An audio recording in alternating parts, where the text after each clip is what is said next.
Talktainment Radio Worldwide Sound. Talktainmentradio.com. We give you a reason to come. The world's greatest radio. We give you a reason to stay. Radio, the way it should be heard. You got the power.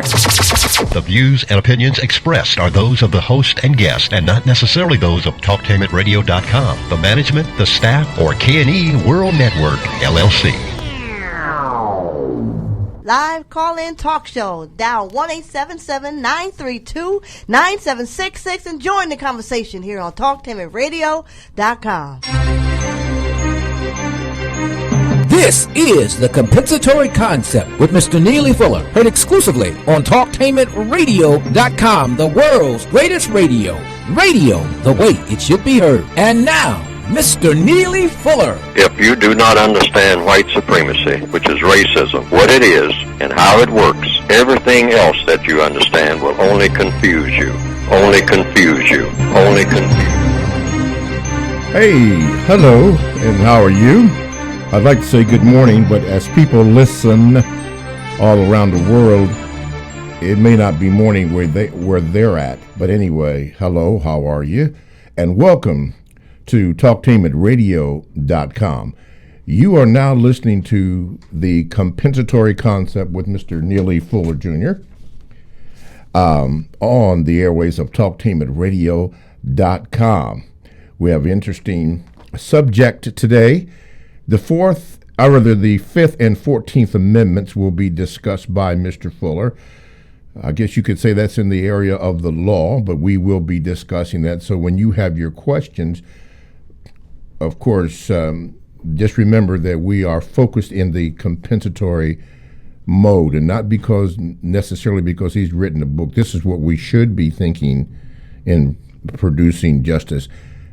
As the book title infers, the United Independent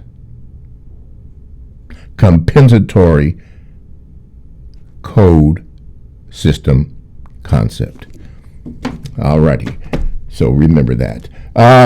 Let's see here. Let's get this out the way. Donations good. You did good. We're down now to $750 more. That's all we need. So thank you for those who have made contributions to that. We're getting close to the goal, so continue to do that. There'll be special announcements at the 30-minute mark of the program, and we can go on from there. 1-877-932-9766 is the number that you can call, or you can Gmail me at 7mrbobby@gmail.com, and I will try to get to your Gmails. You can also go to the YouTube channel.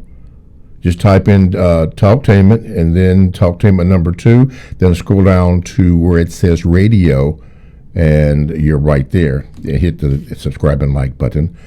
We would like it if you just go to the TalkTainmentRadio.com homepage, click on programs, or listen live rather, and you're there, right there. You don't have to do anything.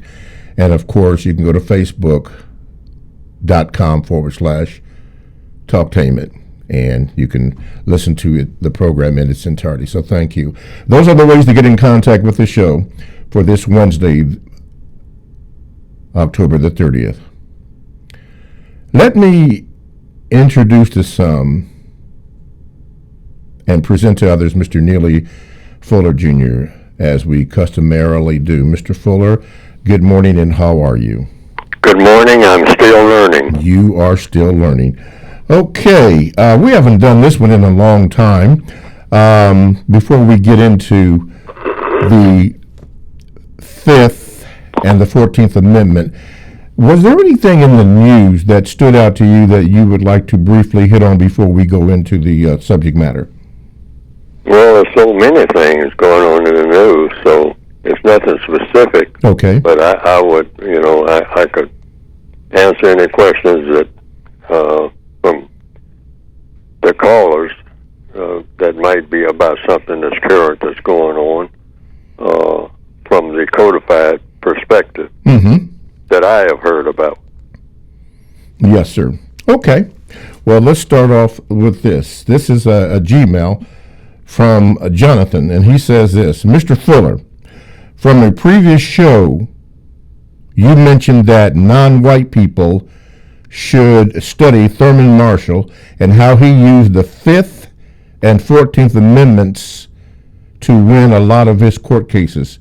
Mr. Fuller, could you explain how important these two amendments are and why we should use them? Well, they are part of the law in the Northwestern Hemisphere, and so we are expected to support and defend the Constitution if you're considered to be or said to be a citizen, that you have that absolute duty. That's not an option. So those amendments are part of that Constitution.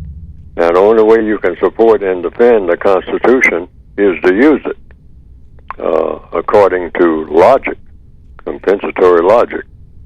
So you use it in order to do what? Well, whatever your objective is supposed to be, and it's supposed to be, according to everything I've heard, to help to produce a product called justice. So that's right in line with replacing the system of racism with the system of justice. So anything that will help along that line, or any commodity or any tool that you can use that will help to do that in a most constructive manner, then you use it. And it's just as simple as that. We're given sets of words. Words are a form of communication. People use words to talk and to write to communicate with other people, and that communication is supposed to be, should be, to do things of constructive value. That's what words are for. The Constitution is made up of words, so you use those words to produce that product.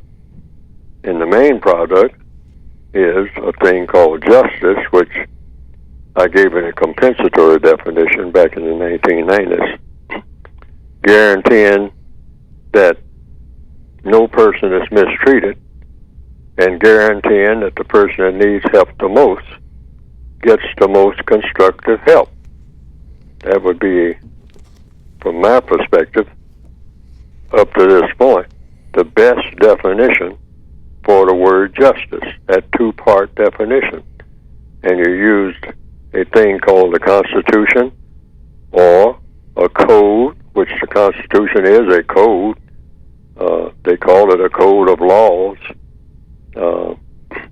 And anything that you can help to produce that product called justice and correctness, which I added, and that is being in balance with the environment, with things other than people, because justice has to do with people.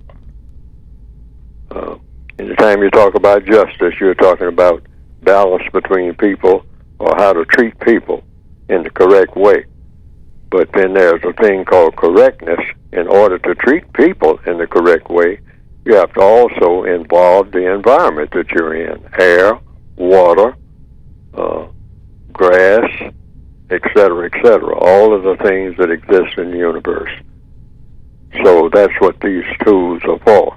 The Constitution is a tool for accomplishing that job, just like a pair of pliers or a saw, or carpentry tools, plumbing tools, depending on what you want to do.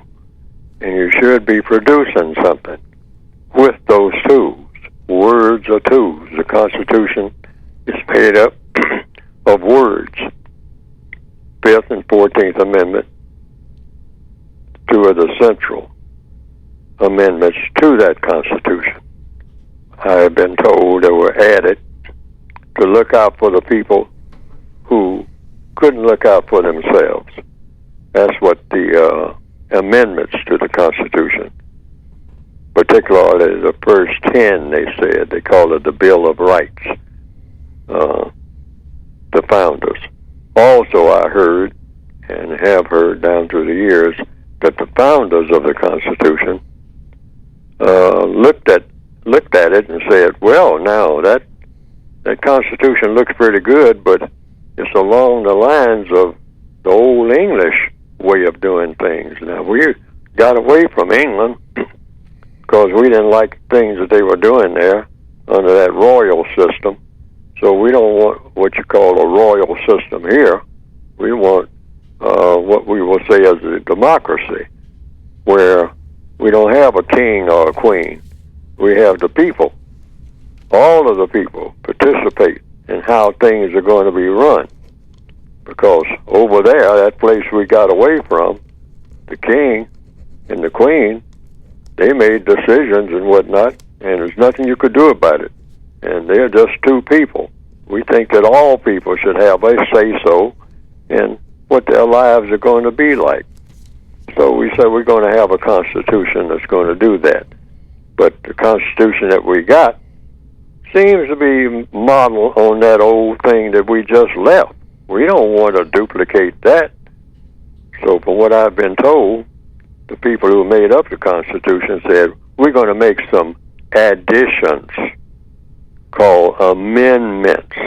We're going to amend it. Well, how many amendments and pertaining to what?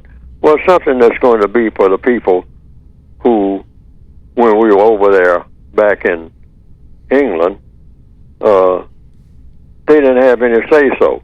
So these amendments will be giving the people some definite say-so in how their lives are going to be lived.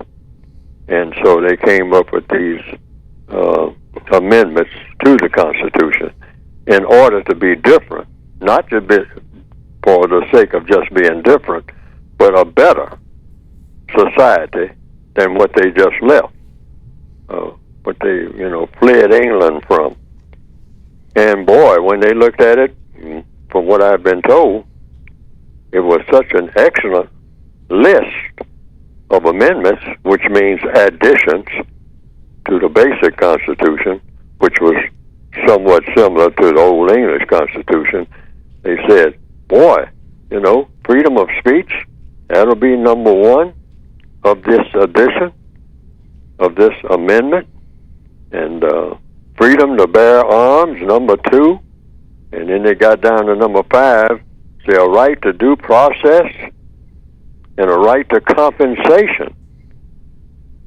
And that's a part of what I write in the textbook for victims of white supremacy, compensation. That Fifth Amendment, what does it say? Nor shall private property be taken for public use without just compensation. Also, you can't be deprived of life, liberty, or property without due process of law, nor shall private property be taken for public use without just compensation.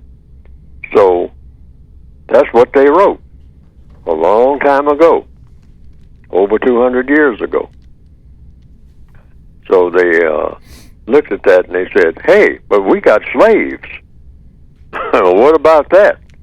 They say, oh, we'll say that they're not people because this Constitution starts off. We have a preamble, meaning an introduction to the Constitution. And it says what? We the people. So we'll just say that these Negroes that we got are not people. Well, if they're not people, what are you going to call them? We'll call them property. Like horses, cows, livestock, pigs, dogs, snakes, whatever, wagons, wagon wheels, land, property. And the slaves, our Negro slaves, will be property. So they won't be included in the Constitution.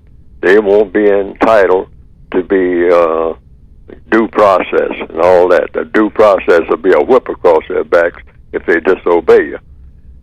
And somebody might say it. I'm sure one or two people may have spoken up at the time. However, nobody listened to them and said, yeah, but what we'll be doing is setting up a royal system based on Negro slavery, along the same model that we just left. We'll be doing the same thing that was done to us in England. only it'll be worse. They said, well, we got them now. We stuck with them. Before we got this Constitution, so we just got to say that we can't have them be a part of it. And so that was how I was told by my teachers that it all came about. Okay. It says here that the Fifth Amendment says to the federal government that no one shall be deprived of life, liberty, or property without, in bold letters, due process of law. The 14th Amendment, ratified in 1868, uses the same 11 words called the Due Process Clause to describe a legal obligation of all states. Now, according to the caller or the Gmailer, he mentioned that you stated that Thurgood Marshall used these two particular clauses in his court cases?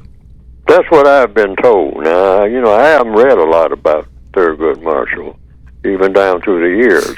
I'm familiar with his legalistic works, which are very distinctive, basically, because he used the Constitution. Naturally, he was a lawyer. He was a Supreme Court judge. So naturally, all Supreme Court judges are devoted totally to constitutional law, supposedly.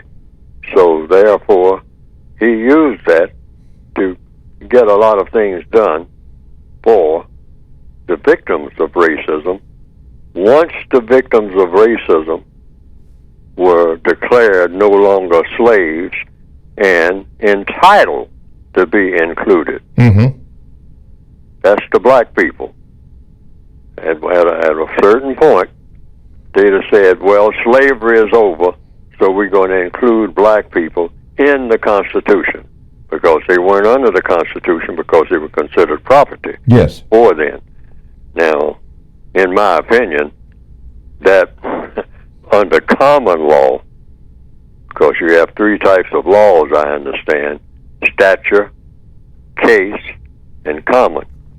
Now, common law just means people go ahead and do what they're going to do anyway, but it ain't written down. That's common law. All right, like you have common law marriages. I mean, you don't have any papers or anything like that. But what a lot of people say, you're shacked up. So they call that a common law marriage, meaning you're doing it. You're actually doing it. You're doing everything that people do in a so-called marriage, but you don't have any paperwork on it. So it's the same way with the way racism is practiced. When you look at all the paperwork, racism doesn't exist. I mean, racism is outlawed. I mean, it's persona non grata, or whatever you want to call it. It's not supposed to be. But under common law, slavery still exists because racism is slavery. So black people are still functionally slaves. Why? Because when you point out a person on the basis of color and say, I'm going to deprive you of anything that you're entitled to based on the color of your skin, you are a slave. In other words, if you are mistreated in any way, you are a slave. If you go by the definition, the pure definition, or the compensatory definition for slavery. Slavery is you make somebody do something that they don't want to do, and you mistreat them in the process. That's a slave. Okay. Slavery is nothing but mistreatment, and so that's continued. Slavery did not end. Okay. Because racism didn't end. Okay. You said something. Now I got the common law down, but you said statute and case law. Case law. What is case law? Case law is, you say, like in court, I have been told, you say, well, we had a case like this last month or 10 years ago, and we call it case law because it was a case in this court, Your Honor, 10 years ago, and this person was let go or was convicted or whatever and given 6 months. Now, in this particular case that we're having today, you didn't do the same thing that you did then. And it's the same law, applies equally. 14th Amendment means equal protection of the law. So therefore, you're saying that this person is going to get 50 years when that other person 6 months ago got only 6 months? That's not equal protection of the law. So I'm using that as case law. That's what the lawyers will say. Okay. They said they used that other case as an example for this case. Example. Okay, got that. Right. What is okay then? The statute law. Yes. That just means the opposite of common law, from what I understand. Meaning the statute law means it's on paper. Okay. That's all. That law is on paper, like the Constitution is on paper. Okay, on paper. All okay. right. All righty. I got that. Yeah, I want to make sure I get that down. Let's do this. TalkTeamAtRadio.com, as I find the paper here, is a 24/7 no-charge worldwide broadcasting facility with hosts delivering on various topics such as news, lifestyle, sports, law, health, wellness, religion, and politics. Now, here's a few that I'm going to share with you. Talking Sports Plus with Mr. Bobby along with Rita and Trent. It premieres every other week. Last night was his show, and if you missed it, you really missed it. It was an outstanding show, and not because I said so, but the man behind the glass and other people mentioned the show was just extremely good. And then we had the opportunity to run into Ricky Tyus, Your Time to Travel. He came in and we laughed and had a good time. For all your traveling needs, you might want to do that. And then, of course, we talked about Libby Rand. Her program is called This is Libby. Now, listen, all three of these shows and more are exclusive to TalkTeamAtRadio.com. And all you have to do, and believe me, don't take my word, all you have to do is go to the TalkTeamAtRadio.com homepage, click on programs, and there is a list of all the current programs that TalkTeamAtRadio.com carries. Give them a sample and see if you like it or don't. The only way you're going to know is if you do that. All that from TalkTeamAtRadio.com, radio the way it should be heard. My name is Mr. Bobby. I am the co-host on the Compensatory Concept with Mr. Neely Fuller Jr. Today's discussion is centering around the 5th and 14th Amendment. Mr. Fuller, for the last 20-something minutes, has given the definitions and terms like that. Concerning that, he talked about the royal system. He talked about statute law, case law, and common law, and I did write some of those down. You may want to do that too, or if you have a good memory. And that's what our program is going to be about. But before we go on, let's take this phone call. Okay, caller, you're on with Mr. Fuller. What is your question? Good morning, Mr. Bobby. Good morning, Mr. Fuller. Mr. Fuller, you talked about dismantling the system and a slam dunk. And the white supremacy has trained us and codified us to be a certain way, to live a certain way, to think a certain way. And based on, the people around me, my family and friends, it's hard for them to understand that they are in the system of war. They're in the system of white supremacy. A lot don't understand this concept. So is it possible for us to, or are we able to decodify the minds of the people? Because like you said, Mr. Fuller, they are the masters of psychology. So if that is the case, how are we supposed to decode the minds of the people who have been trained to see the world or to conduct themselves in a way that's not constructive? And that's my question. Okay, Ms. Fuller? Well, you go to the code book. That's what the code book is for. Now, what does the textbook for victims of white supremacy say about people who don't want to talk about racism? That's all it is. They don't want to talk about racism. Lots of people do not want to talk about racism.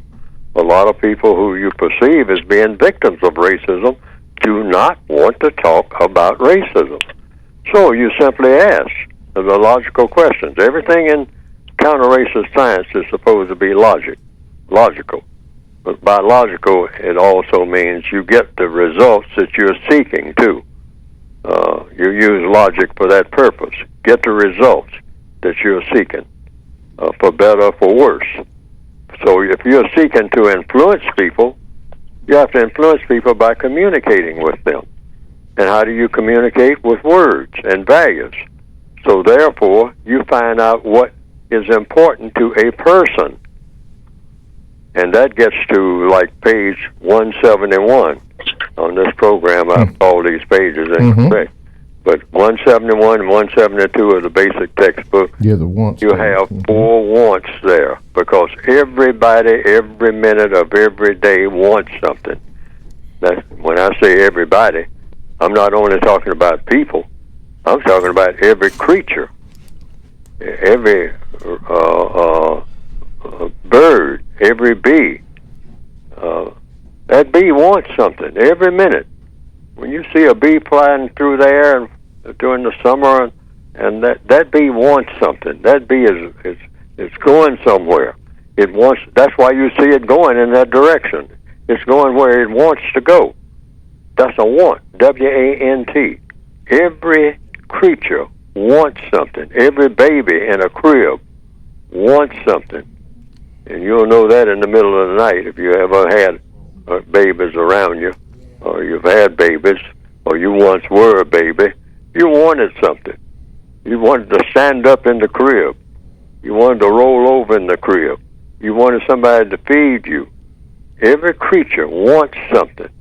If that creature is what we call alive, that creature wants something the whole time, minute by minute, not just month by month or year by year. You have big plans, but also you have plans for the next 2 seconds. You want something. You want to sit down here because you're tired, or you want to get out of bed because you've had enough sleep and you're tired of lying in bed. You want something. So the first thing, that's why I keep harping on it, W-A-N-T. Find out what it is that people want. And on page 171 of the code book is right there. If you get lost in anything else, go right to page 171. When you get confused about anything in interacting with other people, go to page 171, 72. And what you'll find there is, what do I want to do? But you can also refine that, because you're supposed to do a little thinking according to the code. If you're dealing with someone else, it's not a matter of what you want. Find out what they want. And there it is. What do I want to do? That's what it says on page 171. Why do I want to do it? How do I plan to do it? And the fourth one is, what do I expect the constructive result to be? Now, you can ask another person, the people that you're having this difficulty with. If you're having difficulty on a job with anyone, or so-called family members or whatever, just back off. Stop trying to tell somebody what they ought to be doing. The code says you don't ever do that. You just simply ask them. Ask the person. People usually know what they want to do. So you ask the person, what do you want to do? Why do you want to do it? How do you plan to do it? And what do you expect the constructive result to be? Pardon me, Mr. Fuller. We're going to have to take a break here. They give me the signal. TalkTameAtRadio.com. We go where you go. Just download the TalkTameAtRadio.com app to your cell or to your tablet. Podcasts are also available. That's radio the way it should be heard. Stay right there. Frank discussion on the royal system. We're going to continue to focus on the 5th and 14th Amendments. And, of course, your calls and Gmails. All that and more coming up next here on TalkTameAtRadio.com.